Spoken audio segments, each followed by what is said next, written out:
একদম ঝুলন্ত টাটকা টাটকা আম দিয়ে তোমাদের আমি আম পোড়া দেখাবো, একদম আমার নিজস্ব গাছের। দেখতে পেয়েছো এত সুন্দর, কত দেখাবো। দেখো প্রচুর প্রচুর আম হয়েছে। তো এখান থেকে আমি আম ছেড়ে নেব। এই আমটা একদম নিচে আছে, এই আমটা নিয়ে নেব।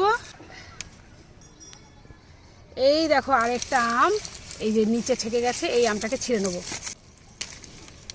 এখন এই আম দুটোকে আমি উনুনের মধ্যে পুড়িয়ে ফেলবো। সুন্দরভাবে ধরে গেছে। এখন এই আমটা বসিয়ে দেওয়া হলো উনুনের উপরে। এখন নিজের গতিতে নিজের ছন্দে আপন ইচ্ছায় সুন্দরভাবে পুড়ে যাবে আমটা।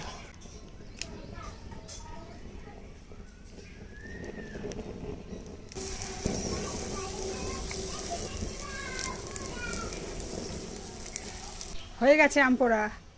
আগুনটা দেখো কেমন গনগন করছে। দাও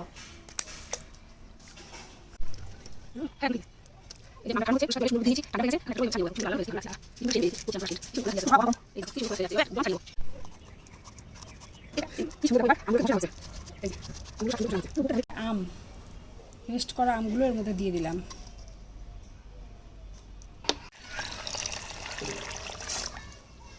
চিনি, চিনি খেলে চিনি আর লবণ খেলে লবণ, যে যেমন পছন্দ করে। এটা হচ্ছে ভাজা মশলা।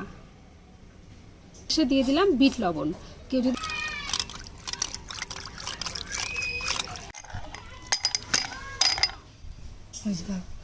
এবার দিয়ে